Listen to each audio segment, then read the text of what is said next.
Welcome to a special bonus presentation of Locked On NHL. I'm Seth Toupal, joined by Nick Morgan, my regular Tuesday co-host on the Locked On NHL podcast, part of the Locked On Podcast Network, your team every day.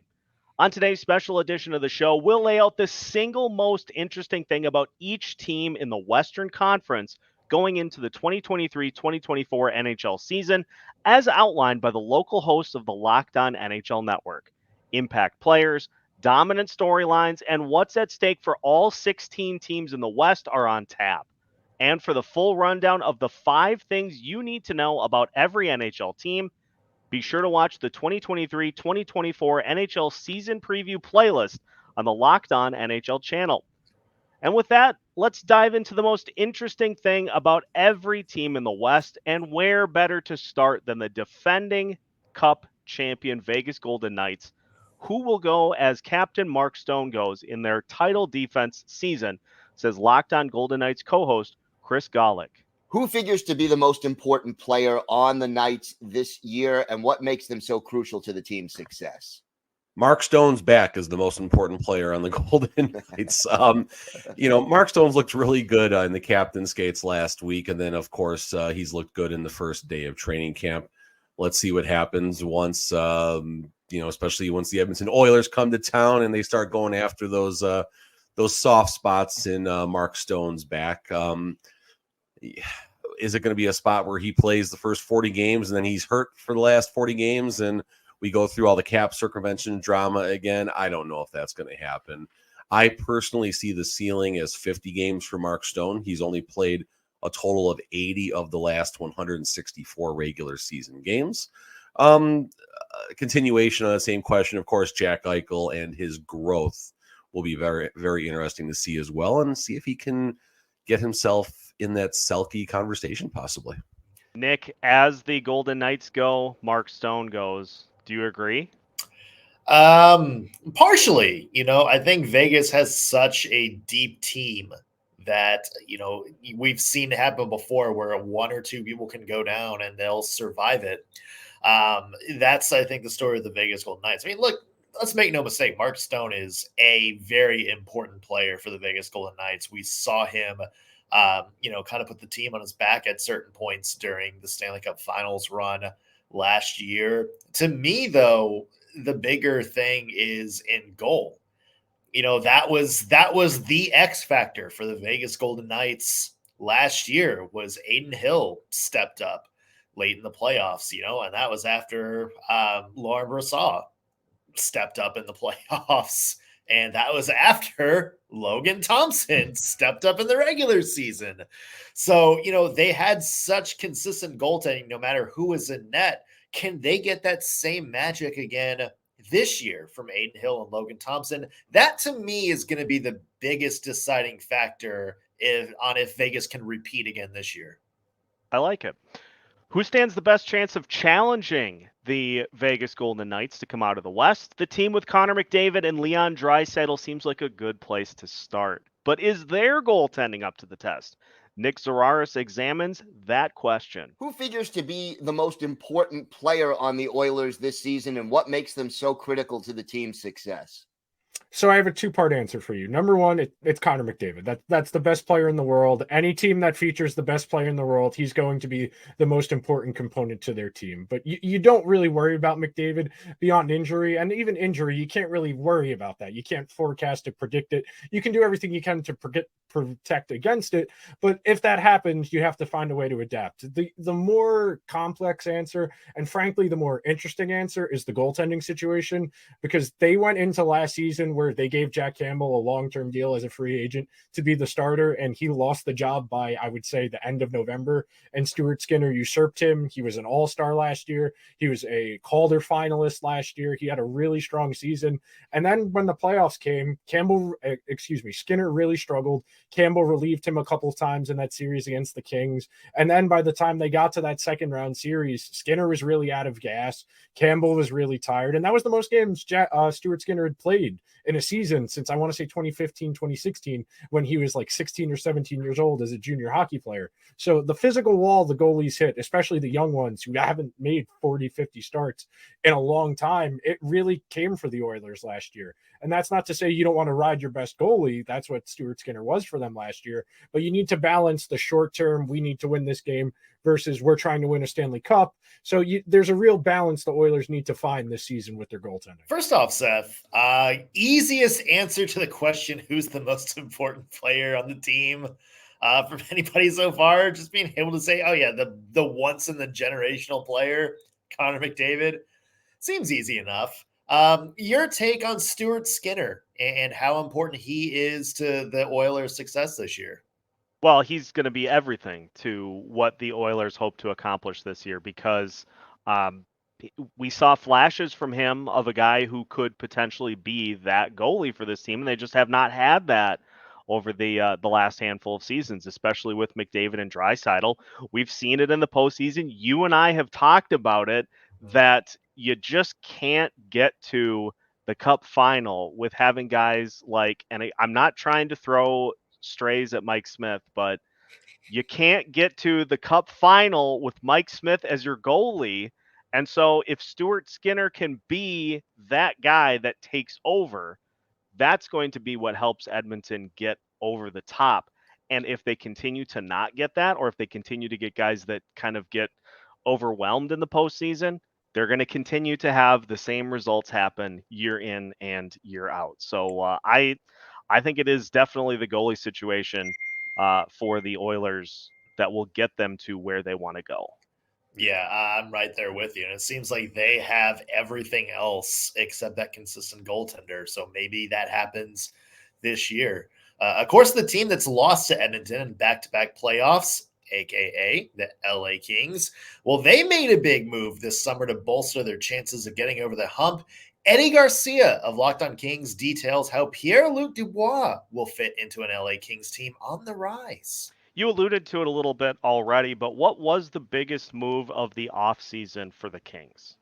Yeah, it's pretty obvious. I would say the second biggest trade in the offseason, other than Erik Karlsson, was the LA Kings making a deal with the Winnipeg Jets to get center Pierre-Luc Dubois.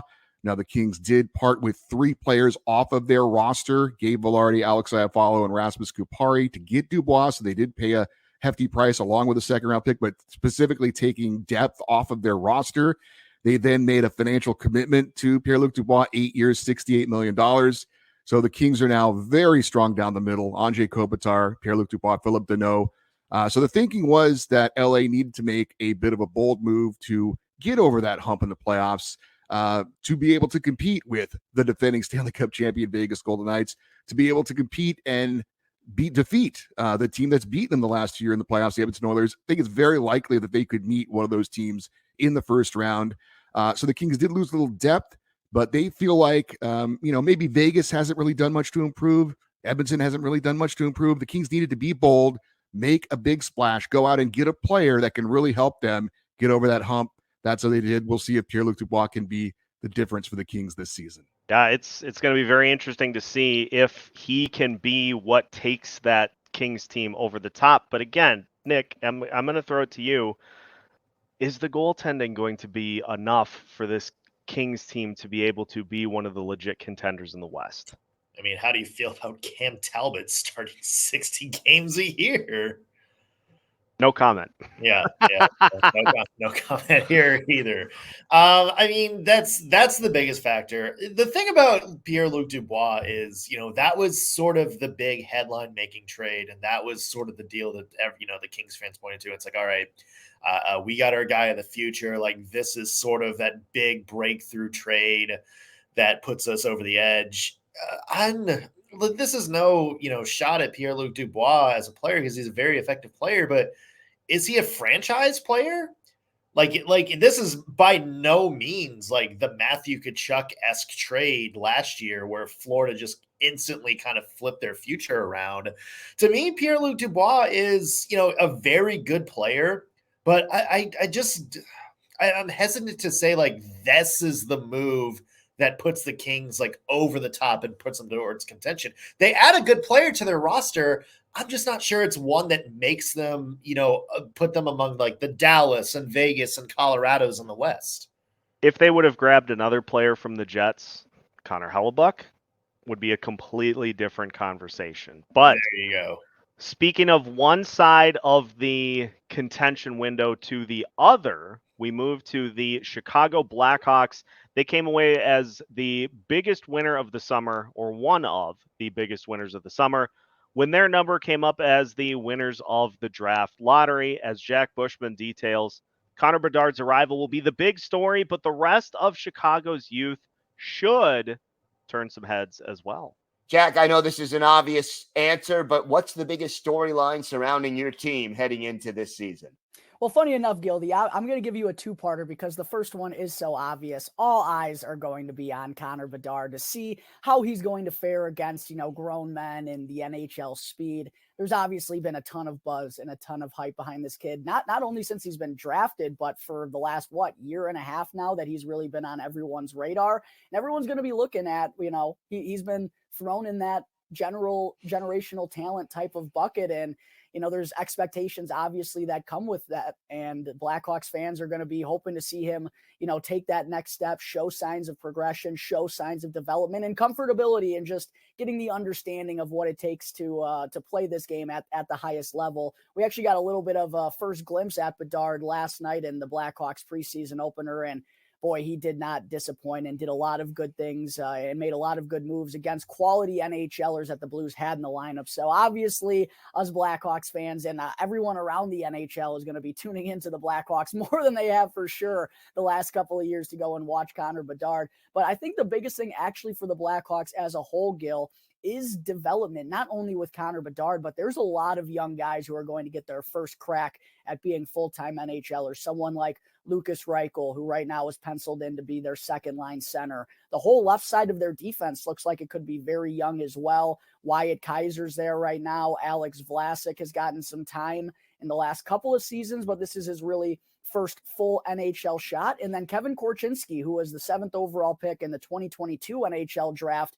A big storyline in Blackhawks training camp is whether or not he's going to make the NHL roster. And if he does, that's going to make for a very young left side of the Blackhawks blue line. And there are a lot of young players on this team. So obviously it's very key for Connor Bedard to show signs of development as well. But I think the biggest storyline for the Blackhawks as a whole is development from their young players in general, not just Bedard. I want to back up Jack on something about Kevin Korchinski, because I got a chance to see that guy play a few games last year, and that is a really, really good skater on the blue line. And you watch some of him play, and it's not too far-fetched to think that he is Duncan Keith 2.0, in terms of that franchise kind of two-way defender for the Blackhawks. But yeah, as Jack mentioned, as Connor Bedard goes, that's going to be the storyline for the Chicago Blackhawks the next couple of years.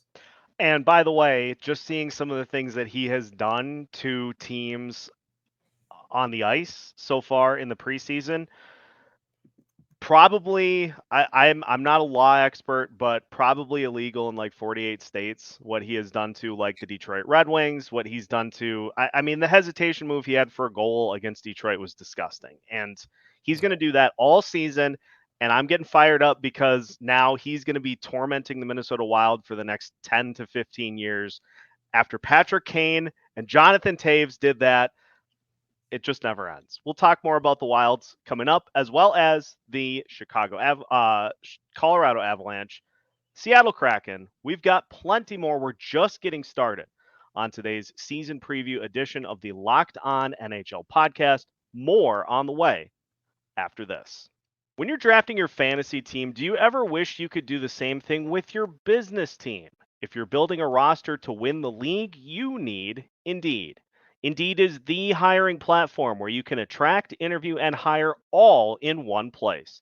Don't spend hours on multiple job sites looking for candidates with the right skills when you can do it all with Indeed.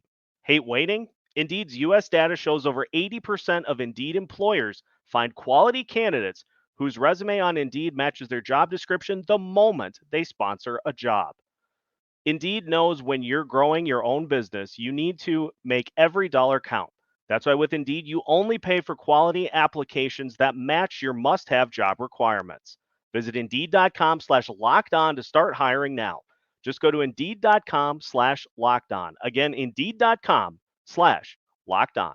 Terms and conditions apply. Cost per application pricing not available for everyone. Need to hire? You need Indeed.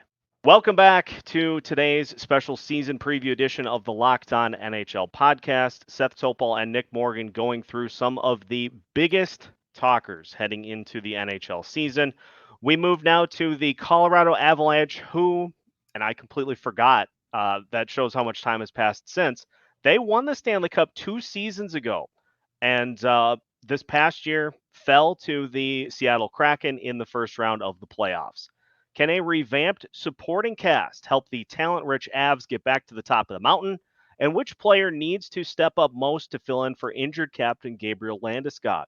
Chris Maselli of Locked On Avs has more. Who figures to be the most important Avs player this season, and what makes them so crucial to the team's success? I have a feeling I know which way you're going here. Oh, I don't think you do. So, see, I'm going to throw you a curveball here because it's so easy. It's so easy to go with the stars, right? It was too easy for me to pick Cale Makar or Nathan McKinnon or even Mikko Rantanen. I'm going to go with Val Nichushkin. Val Nichushkin is a very, very important player for this team. And I think this year, especially because number one, like they're not going to have Gabe Landeskog, right? He is going to be out all year. There's grumblings about could he return for the playoffs? I'm not going to touch that right now. Okay. Like that's down the road. At least he's not going to be there for the regular season. Val Nichushkin needs to give the Avalanche what Gabe Landeskog does. And that is that grit. That is that almost like sandpaper-like player, mixes it up in front of the net. He's one of the best forecheckers in the league, easily the best forechecker for the Avalanche. So he will continue to do that, but he's going to need to really kind of like step up his game and be a little bit more durable. He hasn't played, like he's missed a handful of games the last few years, especially years he's been with the Avalanche. So I would really, if he can be out there, the majority of the games, I think that takes care of itself, the production, but he's important. He is very, very important to this team. Yeah. Shout out to Chris for throwing a curveball at us, because I 100% agree with him about Nichushkin being a top player. I mean, look, 2 years ago when the Avalanche won the Stanley Cup, and a lot of people thought that was one of the best cup teams, of the past 20 years, Nichushkin had 25 goals and 52 points in just 62 games, also 15 points in 20 playoff games. Like, he was a stud in that middle six. Last year battled some injury problems, and you could tell the depth for Colorado just wasn't there last year. Like, you had your Cale Makar, you had Nathan McKinnon. Those guys were doing what they do, Mikko Rantanen also, but they really missed having that second wave of players, the Nazem Kadri from a few years ago, the Andrei Burakovsky. Nichushkin was a big part of that group. And with the other two gone and Nichushkin being hurt, it just didn't seem like Colorado found that depth that they had when they won the Cup, Seth. Yeah, and you got to have those guys that can take over at various points of the season. You can't get through with one or two guys that just carry you the entire year. So having Nichushkin healthy is vital, is critical, is imperative. Whatever synonym you want for it absolutely has to happen. The Avs need him to be at the top of his game if they are going to be a force in the postseason once the season is over. Right. Well, of course, the team that knocked off the defending champs from last year, they're going to be looking for more in just its third year of existence. Erica El Ayala details why the secret to the Seattle Kraken repeating and improving upon last year's success is their high-priced goaltender. Erica, who figures to be the most important player on your team this season, and what makes them so crucial to the team's success? I have a feeling I think I know which way you're going here. I think you just might. I have a 1 and a 1B, if you will, but I have to go with Philip Grubauer, because it is Philip Grubauer's performance in the postseason that got the Seattle Kraken in the right direction. He had been hurt earlier in the season. We know that the goaltending was not great in season 1. So if he can come back healthy and he can repeat the performance, feel comfortable. I spoke to him just today. He felt that a lot of the success was also team success and the team knowing their assignments, kind of having a better feel and handle of the systems. And he felt that that led to the success that the entire team was able to have. I thought that was very humble of him. But yes, we need Philip Grubauer. And if I had to say another player, this is going to be Matty Beniers. He's coming off the Calder award, obviously. He's a player that, of course, had that 10 games in his first season and was a true rookie last year. But just like the Seattle Kraken, Matty Beniers is not going to be taking anyone by surprise. So the way Matty Beniers goes, I think the way the Kraken goes. How can he and how can the team be able to rebrand and really level up what they had success with last season in order to continue to build off of, again, that second round appearance? And yeah, I mean, Seth's spot on again with Grubauer being, kind of a big figure for the Kraken this year. Yeah, I mean, it's not an understatement to say that he is going to be the most important player to this team for their success. You look at what Seattle was able to accomplish last year. Their goalie rotation included Philip Grubauer, who struggled mightily at points throughout the season, and Martin Jones, who was able to somehow hoist the anchor on his shoulder and drag the team into the postseason. Grubauer looked really good in the playoffs against the Avs, and so he can build off of that into next season, because we saw a lot of players on the Kraken that had those career seasons. Can they replicate that? If not, then you're going to have a drop in goals, and then you need your goalies to give up fewer goals. It's simple math. I love simple math. And so if they can get some good goalie performances, especially from Grubauer, they're going to be A-okay. Yeah, and the big thing for the Kraken also is just the depth. Are they going to have as much depth as last year? 13 players, Seth, with 30 or more points last year. If they can replicate that again with that good goaltending, yeah, Seattle's going to be a team to watch. Yeah, unstoppable. Do you remember who lost the Western Conference Finals last year?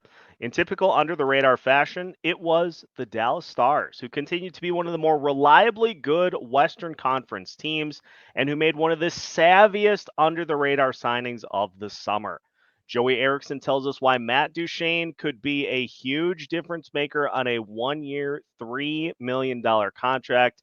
Sorry, Nick. Had to do it. Let's talk next about the team's most significant offseason move and why. We might have teased this a little bit, but want to hear from you, Joey. Yeah, I mean, Matt Duchene comes over, and of course, he's a bit past his prime. He's not what he once was, but he brings over high-end potential, and I think where he's going to make the most impact is going to be on the power play. 2 seasons ago, he scored, I believe it was 14 or 15 power play goals, and he's not going to be on this top power play unit for the Stars, and the Stars were top 5 in the power play percentage a season ago, but it was mainly the top unit that did most of the damage. And I think with adding a guy like Duchene, who has that potential, is going to make them extremely, extremely deadly. Also, he pairs in perfectly with Tyler Seguin and Mason Marchment, who was a line that Seguin and Marchment were pretty inseparable, and they just could never really find that third guy to go with them to complete the trio. And Duchene has already started practicing with Seguin and Marchment, and he seems to be a perfect fit. And he also is a guy that Pete DeBoer loves because he's kind of that hybrid style where he can play center and wing, so he can play some draws, I guess you say. He could be on the dot. And I think he's a depth piece that the Stars have been missing for years. Yeah, unfortunately for the Nashville Predators, they no longer get to have the impact of Matt Duchene on their roster, but Dallas certainly hoping that Duchene can give them a spark. It was a Stars team that got a ton of production from their top guys. That top line was outrageously good all season long, but what you need to have come postseason time, crunch time, you need to have other guys that can help you, and I think it's a no-brainer. Matt Duchene is a huge impact piece for this Dallas Stars team. 100%. I mean, Jack said he was past his prime, or Joey said he was past his prime. He had 86 points 2 years ago and led the Predators in goal scoring last year. So I wouldn't say he's that much past his prime. But the thing I think is going to benefit Matt Duchene is that he doesn't have to be the guy anymore. Nashville needed him to be the guy that scored 43 goals year in and year out if they wanted to have a chance to compete. Here in Dallas, he just has to be a good player, and that's what he is, a good player. Even if he just, scores 60 points, the next couple of years, that is exactly what Dallas needs from him. They don't need to have, another 100-point guy. They got Jason Robertson. They got Rupe Hintz. And the other big thing, and Joey and I actually talked about this recently on a Stars Predators crossover. You also have Joe Pavelski, Tyler Seguin, Jamie Benn, some older guys that maybe you have to think about regression in a year or two for now. So bringing in Matt Duchene as another piece maybe offsets some of that regression from other players. So yeah, I'm with you. This is kind of a no-brainer. And to be honest, maybe one of the moves that puts Dallas over the top as the Western Conference favorite. It's a star-studded roster, to say the least. And with that, I'll show myself out. Anyway, the Vancouver Canucks have the I got a tip of the cap that one. That was solid. The Vancouver Canucks have the three ingredients that every good team needs. They have a great number one defenseman in Quinn Hughes, stud goalie in Thatcher Demko, and a top flight center in Elias Pettersson. Right? As Trevor Beggs of Locked On Canucks outlines, there's no guarantee Pettersson will be in Vancouver for the long haul if the rest of the roster can't support the trio this season. What's at stake for the Canucks this season? Honestly, Elias Pettersson is what's at stake, right? He says he doesn't want to negotiate until the end of the season. I think there's a lot of talk that, this guy wants to play for a winner.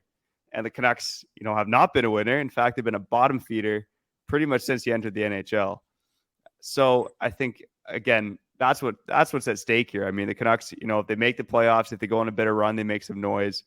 All things look like they're moving in the right direction. If they have another season like they did last year and they're a bottom 10 team, is Pettersson going to stick around? I might not want to stick around if I was Pettersson. I mean, Seth, you and I have talked about this on our show before, where Vancouver on paper should be consistently one of the best teams in the NHL. Like, they have so many amazing pieces. They just can't seem to put it all together. And we talked about this. Is this a situation where this might be their last chance to prove to Pettersson that, hey, we can get things going in the right direction? Yeah, and the part too about this is that if they aren't able to, is then all of a sudden you have to contend with, like, where do we send him? Because you're going to try to get as much back as you possibly can. And so if Vancouver is not able to be competitive in the first full year under new head coach Rick Tocchet, and to be fair, they showed some signs down the stretch last year, but if they can't contend at a level to where Pettersson is like, I like what we're doing here, then all of a sudden it's like, okay, where are we going to be able to send him to get some things back in return? And so help me, if he goes on the trade market and somebody does not keep him away from Kyle Dubas, I'm going to riot, because that has Kyle Dubas written all over it. And you don't need the Pittsburgh Penguins to go from Sidney Crosby to Elias Pettersson. So just be good, Vancouver, and then we don't have to worry about sending another extremely talented player to the Eastern Conference. They have enough over there. Yeah, I've already dealing with the Blackhawks going from Kane and Taves to Connor Bedard. Please don't make me be the other bane of Nashville's playoff existence. Go from Sidney Crosby and Evgeny Malkin to Elias Pettersson. Yeah, no, we don't need that to happen at all. And if I don't think Rick Tocchet will be on the hot seat per se if this season goes poorly, but an interesting name that could very much be on the hot seat is in St. Louis. The the Blues had a pretty bad season last year, and it could potentially lead to head coach Craig Berube being on the hot seat if they repeat it with a bad year again this year. Locked On Blues host Haley Simon has more on that. What would a successful season look like for the Blues this year, Haley, and what is at stake if that level of success is not achieved? Personally, I want to see them in the postseason, so maybe getting a wild card spot. Now, this is the competitive Central Division that the Blues are in, as you know. So I'm not too keen on that happening. But as long as the Blues honestly have over 40 wins, then that's fine for me. They had 38 last season. Not a lot has changed with St. Louis besides getting Kevin Hayes. So I'm not, and Oscar Sundqvist coming back. So I'm not really, like, oh, okay, this team is so different or not. So it's just getting over 40 wins, maybe trying to potentially get a wild card spot for the playoffs. And if the Blues don't achieve that, to answer the second part of your question, I could see head coach, and I love him so much, but I could see Craig Berube losing his job and some more change having to come into play. Yeah, I mean, and to add to what Haley said, even a bad start, like if the Blues get out to another bad start like they did last year, then that's another thing that I think we have to look at Craig Berube and say, like, okay, like how much is the goodwill from that cup win starting to wear off a little bit? And Seth, you and I mentioned it again. It feels like the Blues, the biggest thing that's going to determine where they finish this year is Mr. Punchy McGillicuddy himself, Jordan Binnington. Like, it's just, are they going to ever get the 2019 playoff Jordan Binnington again? Because that's been the biggest issue for the Blues the past couple of years as they've started to slide.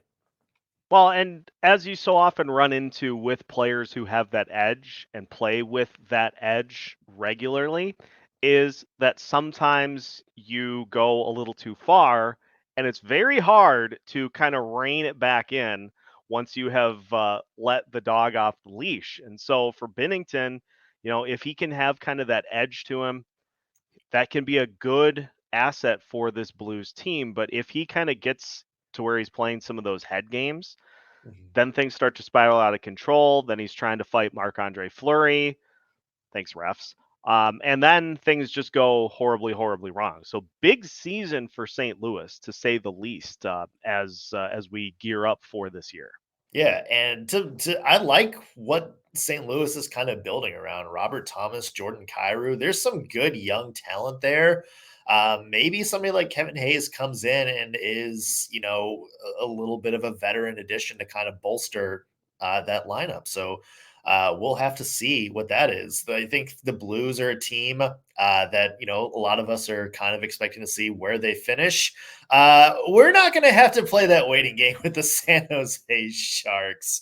They were very, very bad last season, but unlike the Blues, the Sharks were A-okay with being in the basement. In fact, if they're the worst team in the league, JD Young says, yep, good with that. I think we kind of know. But what is the biggest storyline surrounding your team in this upcoming season? I think it's going to be, is this the worst team in the NHL?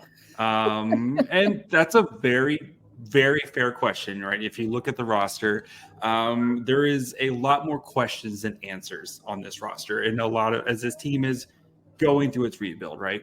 And that's usually what happens when you go through rebuilds, is you're trying to kind of shift out the guys who are not going to be part of your future and look towards the future. And the Sharks are kind of in that process right now. Over the past 13 months, you've traded away Brent Burns, you've traded away Timo Meier, you've traded away Erik Karlsson, which I'm sure we'll talk about Erik Karlsson here in a second. But this team is kind of has its eye on the future, with a lot of their prospects kind of getting ready to start making an impact in the NHL. But it's still in that transition period of having a lot of kind of NHL caliber players on the roster as you wait for some of your younger guys to develop. And I think that is a recipe, with all the questions on the blue line, the questions in net with Capo Kakkonen and Mackenzie Blackwood. That is a recipe for this team to struggle to win games this season. And I fully embrace them being one of the worst teams in the NHL, and I'm excited for it. Poor, sweet, naive young child. Yeah, that is going to be a long road to get to the end of the season. But again, like Chicago did, this is important for San Jose to find that nucleus that they can build around and identify those players. Until you do that, you really can't move forward. And it's gonna be a lot of 5-1 losses. It's gonna be a lot of 4-0 losses. It's going to be a lot of losses. Yeah, I mean, and here's the thing. I mean, the Sharks, you and I just talked about this on Locked On NHL, where they still have some bottoming out to do. The one thing I kind of want to address, and this isn't a shot at JD, because there's a lot of people around the league that act like that, is just the excitement over tanking. Until you've been through a tank, you don't really know what to expect. My family's from Michigan. I've seen the Detroit Tigers rebuild for the last, 10 years of my life. I've seen the Tennessee Titans tear it down and then take 10 years to build it back up. I just don't think people nowadays, I think the idea of tanking is romanticized a little bit. I think people are, look at Chicago and they do something where it's like, hey, we're just going to suck for a couple of years, trade all our good players, pick up a bunch of first-round picks, and we'll be back. We'll be the next version of the Tampa Bay Lightning in 5 years. It doesn't work like that. Very rarely does it work like that. And, there's a lot of stuff, like even Toronto. It took 20 years to win a playoff series, despite a bunch of first-round picks. The Edmonton Oilers had 4 first-round picks and 2 of the best generational talent, and they haven't gotten anywhere close to winning a Stanley Cup. And that's not even mentioning teams like the Coyotes and Flames, who've been stuck in mid-territory for decades now. So if you're a Sharks fan, I see the logo you're pointing to, Seth.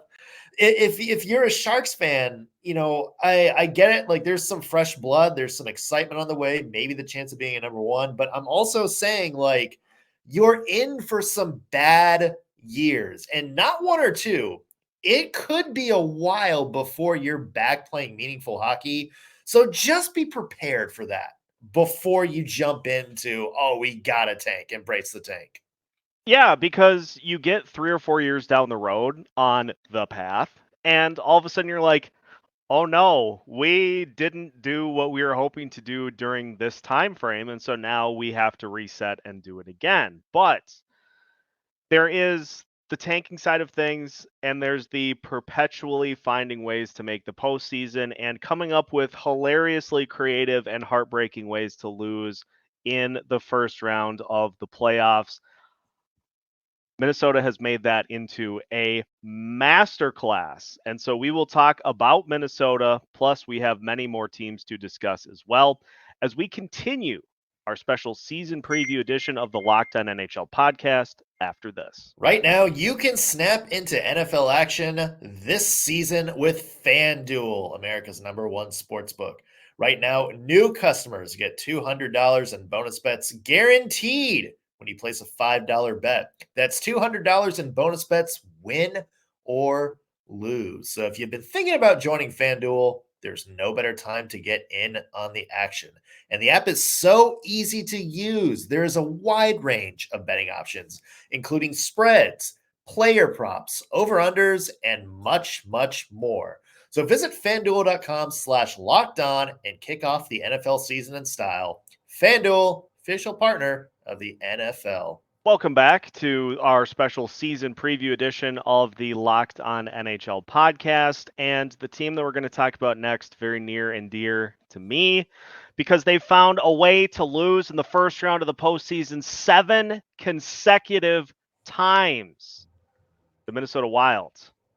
And not just the Minnesota Wild, every team in Minnesota is on some sort of L in terms of postseason success. I love it, as you can obviously tell. But there are some things that will need to happen for the Minnesota Wild in order to break that postseason losing streak, which I outline right here. $14+ million in dead cap after the Ryan Suter and Zach Parise buyouts. How are the Minnesota Wild handling that dead cap? And is this still going to be a competitive team in 23-24? I think it will still be a team that is in the postseason conversation this year, but obviously having that much money that you can't spend, you get to a certain point, and like we saw last year against the Dallas Stars, how nice would it have been to have a couple of $7+ million guys in that top six, or, some other spot in the lineup? They just don't have the ability to use that right now. It's led to a couple of players having gone elsewhere because there just isn't money to spend. But Bill Guerin knows what he's doing. He brings in Patty Maroon to help keep this team on the right path. And I see no reason to expect anything else other than another postseason trip for the Minnesota Wild. But we've seen that before. We've seen that script. How do you win around? That's the big question this year. You'll always have the Minneapolis Miracle, Seth. At least you'll always have that. Yeah, and what came afterwards? That's not important. It was a fun play. Let me respond to Virtual You. The thing I like most about what the Wild are doing right now is the prospect pool. I believe it was Scott Wheeler who rated them number 1 in the entire NHL just a couple of months ago.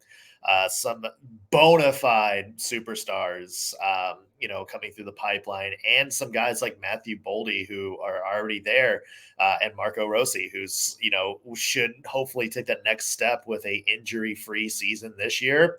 So yeah, like the situation with the Suter and Parise cap hits, kind of suck. And truthfully, I do think that's handcuffed the Wild a little bit. But it's one of those things where if they can just not suck long enough to just get through that, there is a big light at the end of the tunnel. And by the time some of these prospects get in and start playing regular NHL minutes, the Wild are going to have a lot of cap space, not just to keep them locked up, but also to go out and aggressively get some complementary players to put around them. Yeah, the thing that you want to do is you want the prospects to enter the car as it's moving, as opposed to coming to a complete stop, putting it in park, letting everybody get in a normal fashion, and then going. So I hope that analogy makes sense. But the Calgary Flames took a huge step back, as we have talked about on the Locked On NHL podcast many times over the offseason. And so there are big expectations on Calgary to get back to the level that they were previously at.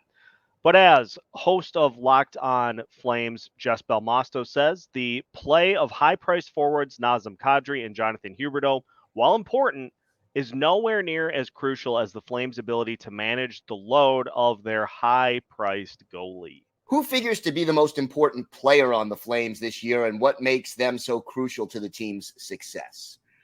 I think Jonathan Huberdeau is obviously kind of the most obvious answer, because obviously his contract extension kicks in $10.5 million this year. But I'm really going with Jacob Markstrom. He has to bounce back as well. He did not have a good season last year. He regressed to, I think, his career worst numbers. He wasn't all there, and I'm hoping that having a coach that won't play these psychological warfare games with him in the locker room will bring back that confidence, and he'll be locked in. Was the subtraction of Daryl Sutter, Nick, enough to get Jacob Markstrom back on track? Yeah, I mean, that was sort of the $1 million question is that really a confidence issue, or is that Jacob Markstrom maybe just showing some inconsistency? Because he also, keep in mind, a year before his 2022 campaign where he had 9 shutouts, struggled a little bit in 2021 as well. So, that's kind of the $1 million question. Was that really sort of a confidence issue, and Daryl Sutter just, throwing the Dan Vladar anvil at him anytime he had a bad game? Or was this Jacob Markstrom maybe starting to show some inconsistency later on? That's a big question. You can say the exact same thing about Nazem Kadri as well, and about Jonathan Huberdeau. Not good seasons at all last year, or at least not at the level that I think Flames fans were kind of hoping to see from them. So I think that's going to be the $1 million question for the Flames is, who did you bring over when you brought those two players? Did you bring the players from, a couple of years ago, and maybe last year was just sort of, a lot of things going wrong in the Calgary locker room and they started to struggle a little bit? Or did you bring some players in that were maybe a little bit past their prime and now the Flames have to deal with the consequences? That's going to determine the Flames' future moving forward. Yeah, and speaking of determining the future, a little further east, the Winnipeg Jets are staring down a pivotal season of their own, one that Locked On Jets host Harrison Lee says could be the last for a couple of hugely important core Jets pieces. What would you say is the biggest storyline surrounding the Jets entering this new season? I think anyone who thinks about the Jets probably thinks of Hellebuyck and Scheifele. Two of your franchise cornerstones that right now the Jets don't really seem to have a clear idea of what their plans are, and they don't seem to have the clearest idea. We can certainly speculate, but I think it's tough to know for sure. And I think with all of that uncertainty for not only the near term and present, but also for the future, this season is kind of like one last big hurrah. It feels like if this is kind of the end of Winnipeg with Scheifele and Hellebuyck, I just hope that they make the most of it, because they've put a lot into this team over the years, and it's been a tough one to see them kind of fall out of it. But this is one last chance to really go for it if that is indeed the end. I want to ask you right off the bat, Seth, were you surprised that Hellebuyck wasn't moved this year? I was, because I felt like the Los Angeles Kings were the logical suitor for his services. And now you're kind of running the risk of getting backed up against the wall at the trade deadline when teams know that you are probably not going to re-sign him. And so it's either let him go for nothing or take deals that will probably be a little less than you could have gotten in the offseason. So it's going to be interesting to see how it works out for the Winnipeg Jets, who, much like the Chicago Bulls, are probably facing one last ride of their own. Yeah. And it's interesting to see what they do in this offseason. I think it's something, on a smaller scale from Vancouver, where I think how this season goes determines what the next step is for the Winnipeg Jets. Because, if this is another season where they're just kind of middle of the pack, not really improving, not really regressing either, then I think you're going to see a lot of these familiar faces, maybe exit town one way or another, not unlike what has happened to my beloved Nashville Predators. The Preds were one of the offseason's busier teams, and they're hoping the veteran additions of Ryan O'Reilly, Luke Schenn, Gustav Nyquist can help supplement a roster loaded with unproven young talent. So here is my partner in crime, Ann Kimmel, on the addition of Ryan O'Reilly. What would you say was the most significant offseason move the Preds made, and why?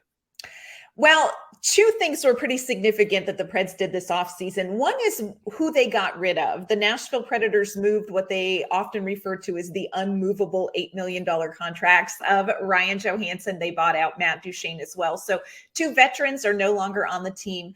The big signing that they brought in was veteran Ryan O'Reilly. And Barry Trotz felt really strongly about bringing in Ryan O'Reilly, not just for what he brings on ice, but what he brings with his experience and what he brings to the locker room. This is a Stanley Cup champion. He has won the Conn Smythe, the Selke, and he really believes that Ryan O'Reilly could be an important part of this Nashville core, setting kind of a new vibe in the locker room and really setting some new work habits for a team that's going to be young. Yeah, we've talked about this, Seth, but I'm curious just your thoughts from the outside on what the Predators have done this offseason with all the changes. It's fascinating because I really am in a situation where I need to see what it looks like on the ice to determine kind of where Nashville's at, because they made a ton of moves, departures, and additions, and Barry Trotz is very clearly trying to kind of re-examine how this team does what they do and attack it with some different faces and some different skill sets than we've seen from the Predators in previous seasons. And so, can Gustav Nyquist be a guy that can help in that situation? Sure, there's some injury risk there, but he's somebody that can certainly help. And yeah, it was interesting making Ryan O'Reilly kind of the face of your team as somebody who is getting up there in age. But again, if he can be a great sounding board for some of those young players, that could end up being a real good move that Barry Trotz made. I'm also going to throw out that the Predators are never out of the playoff conversation when number 74 UC Saros is in goal. So, I mean, it's going to be interesting for the Preds for sure. And yeah, I mean, that's it. You kind of hit the nail on the head. We just don't really know what this team looks like yet. So it may take, a couple of months before we figure out if the Preds are moving in the right direction or not. Same can be said for the Arizona Coyotes. The Yotes, they boast one of the league's most exciting rookies in Logan Cooley, but the ongoing subplot of the arena situation continues to broil. For Robin Leano, the goal of the Coyotes for this season is just being in the conversation. For somebody like myself who is buying what Arizona is selling this year, this is going to be an exciting one for me to hear the answer to. But what would a successful season look like for the Coyotes? And what's at stake if they are not able to achieve those goals? I think something that I guess a successful season for them is a team that flirts with a playoff spot. Like they'll spend maybe some time in like January or February. They kind of they're like maybe on the outside looking in, or maybe they're on the inside looking out of a playoff spot.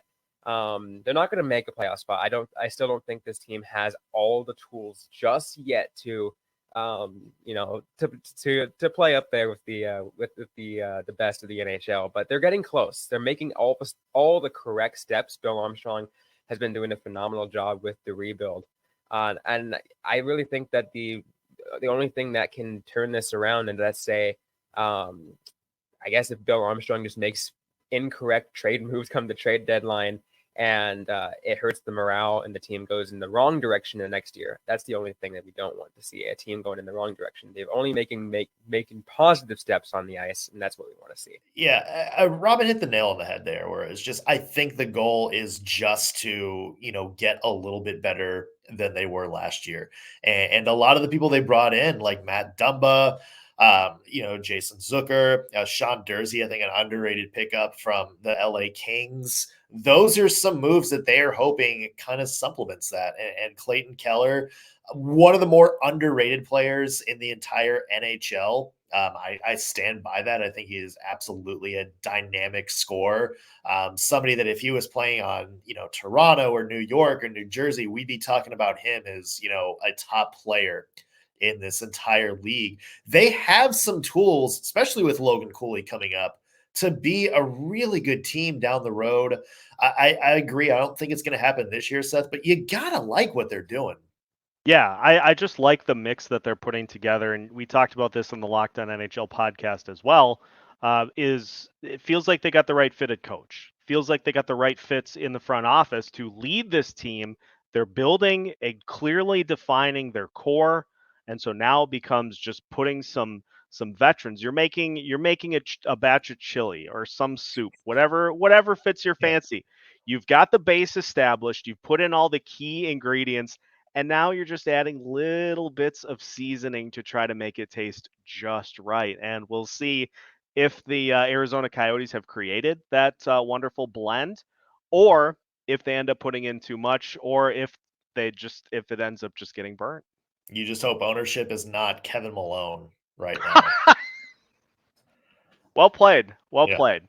And last but not least, we hit the Anaheim Ducks, who were historically bad last season, giving up more shots on goal than any team in NHL history over a full season.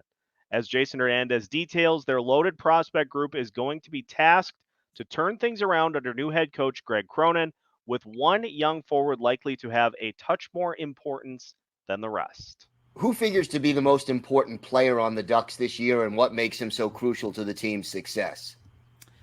That's an excellent question, Gil. Thank you for that. I would say there's a couple players that are going to be very important.